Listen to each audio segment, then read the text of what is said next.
మందికి బిజినెస్‌లో గ్రో అవ్వకపోవడానికి కారణం అసల 1000 ఫ్రీక్వెన్సీలో ఉండలేరు. 1000 ఫ్రీక్వెన్సీలో మీరు కానీ ఉండగలిగితే అన్నీ మీ దగ్గరికొస్తాయి. ఎగ్జాంపుల్ చాలా మంది పూర్ పీపుల్స్ పూర్ పీపుల్స్ ఉన్నందుకు చాలా మంది ఏంటంటే హ్యాంగర్‌లో ఉంటారు. మనకేంటంటే 1000 ఫ్రీక్వెన్సీలో ఎప్పుడు మనం వెళ్ళామంటే మనమేం అడగాల్సిన పని లేదు. వాటంతట అవే జరిగిపోతాయి. మన బాడీలో ఒక ఆటమ్స్ ఉంటాయి. ఆటమ్స్ సడన్ ఫ్రీక్వెన్సీలో వైబ్రేట్ అవుతూ ఉంటాయి. ఎప్పుడైతే మీరు 1000 ఫ్రీక్వెన్సీకెళ్లారో మీకు అన్నీ అట్రాక్ట్ అవుతాయన్నమాట. బికమ్ ఏ మ్యాగ్నెట్ వర్షన్ అవుతాం. సో మీరు డబ్బు కావాలన్నా సరే, ఏం కావాలన్నా సరే, డిబేట్స్ క్లియర్ అవ్వాలన్నా సరే, ఏ చేయాలన్నా సరే 1000 ఫ్రీక్వెన్సీకి ఎళ్ళాలన్నమాట. సో 1000 ఫ్రీక్వెన్సీ అసలు ఆ ఫ్రీక్వెన్సీ అంటే ఏంటి? అసలు 1000 ఫ్రీక్వెన్సీకి ఎళ్ళాలనేది వీడియోలో తెలుసుకుందాం. ఈ వీడియో ఎక్కడ కూడా స్కిప్ చేయబాకండి. ఎందుకంటే యూట్యూబ్‌లో ఇట్లాంటి వీడియోస్ అనేవి రేర్ అనమాట. అసలు లేవు. అవసరమైతే మీ ఫ్రెండ్‌కి కూడా షేర్ చేయండి. ఛానల్ సబ్స్క్రైబ్ అయితే చేయట్లేదు చాలా మంది.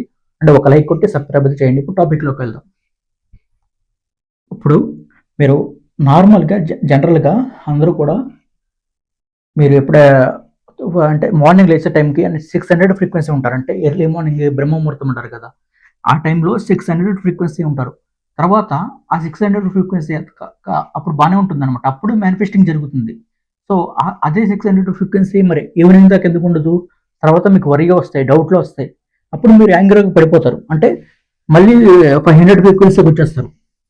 500 ఫ్రీక్వెన్సీకి వచ్చేసిన తర్వాత మేనిఫెస్టింగ్ అనేది జరగదు. అంటే మనకి బాడీ చుట్టూ ఎలక్ట్రోమాగ్నెటిక్ వేవ్స్ ప్రొడ్యూస్ అవుతాయి. ఎప్పుడైతే మనం 400, 100 ఫ్రీక్వెన్సీలో ఉంటామో అవి ప్రొడ్యూస్ కావు. ఎప్పుడైతే మనం 1000 ఫ్రీక్వెన్సీకి ఉంటామో హయ్యర్‌గా ప్రొడ్యూస్ అవుతాయి. అయ్యే మనం ట్రాక్ చేస్తాయి. మనకి హార్ట్ నుండి ఎలక్ట్రోమాగ్నెటిక్ వేవ్స్ ప్రొడ్యూస్ అవుతాయి అనమాట. ఎప్పుడైతే హ్యాపీగా గాడ్ మూడ్ అంటే అలర్ట్‌మెంట్ మనకి డైలీ 60,000 థాట్స్ వస్తాయి. 60,000 థాట్స్ కూడా మనకి ఏం కావాలన్న దాని పైన ఉండాలి. ఆ స్టేట్ ఆఫ్ బీయింగ్ మనం ఉండాలన్నమాట. అప్పుడే మనకి ఫ్రీక్వెన్సీ అనేది జనరేట్ అవుతుంది. ఆల్రెడీ అయిపోయినట్టు ఉండాలి. ఏంటంటే ఫస్ట్ ఏంటంటే మీరు ఏది కావాలన్నది క్లియర్‌గా ఉండాలి. సెకండ్ ఏంటంటే అది వచ్చినట్టు ఉండాలి. అంటే ఆల్రెడీ మీకు ఒక 10,00,000 కావాలనుకోండి. అవి వచ్చేస్తే ఎట్లా ఉంటారో అట్లా ఉండాలి. థర్డ్ ఏంటంటే ఆల్రెడీ ఫీల్ అవ్వాలన్నమాట. చాలా మంది ఏంటంటే థాట్ పరంగా ఉంటుంది. ఫీల్ అయితే అవ్వరు. సో హార్ట్‌ఫుల్‌గా ఫీల్ అవ్వాలి. మన బాడీలో ఒక ఆటమ్స్, ఎలక్ట్రాన్స్, ప్రోటాన్స్ మొత్తం అన్ని కూడా వైబ్రేట్ అవ్వాలన్నమాట. లా ఆఫ్ వైబ్రేషన్ అనేది రావాలి. మనం ఎట్లా వైబ్రేట్ అవుతాం అనే దానికి వాటిని అట్రాక్ట్ చేసుకుంటాం అనమాట. మన హార్ట్ నుండి వచ్చే ఎలక్ట్రోమాగ్నెటిక్ వేవ్స్ అయితే మనం ఏది కావాలనుకున్న ఫ్యూచరు అది గ్రాప్ చేసుకుంటుంది. సో అర్థమైంది అనుకుంటా కదా! మీరు 1000 ఫ్రీక్వెన్సీలో ఉండాలి. అండ్ అంటే ఇదంతా కూడా మన సబ్‌కాన్షియస్ మైండ్ ఆల్రెడీ మీరు పాత ప్యాటర్న్స్ ఉంటాయి కదా! ఎప్పుడు ఇప్పుడు ఆల్రెడీ చాలా మంది స్టక్కే ఉంటారు. 400లో, 500లో స్టక్కే ఉంటారు. అప్పుడేం చేయాలంటే సో గ్రాడ్యుయల్‌గా మీరు ఫ్రీక్వెన్సీ పెంచుకోవడానికి ట్రై చేయాలనమాట. ఆల్రెడీ నాకుంది. అట్లా సెల్ఫ్ సజెషన్ వల్ల సో ఆల్రెడీ స్టేట్ ఆఫ్ బీయింగ్‌లో ఉండడం వల్ల సో మీకు తెలిసిపోవాలనమాట. మనం ఫియర్‌లోకెళ్ళామంటే మనకు 500 ఫ్రీక్వెన్సీ పడిపోతాం. డౌట్‌లోకెళ్ళామంటే 500 ఫ్రీక్వెన్సీ పడిపోతాం. అందుకే న్యూస్ ఛానెల్స్ చూడకూడదు. ఏమీ చూడకూడదు. సో ఇదంతా కూడా చాలా సింపుల్‌గా అయితే ఉంటుంది.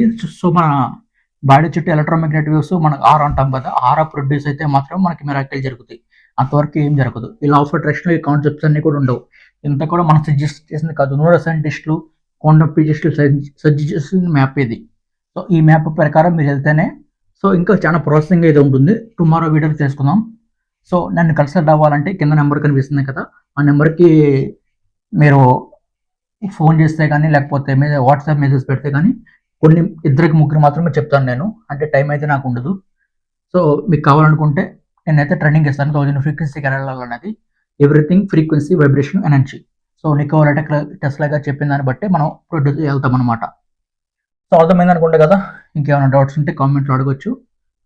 Okay friends, bye. తర్వాత మనకి టుమారో అయితే మళ్ళీ కలుద్దాం. Thank you.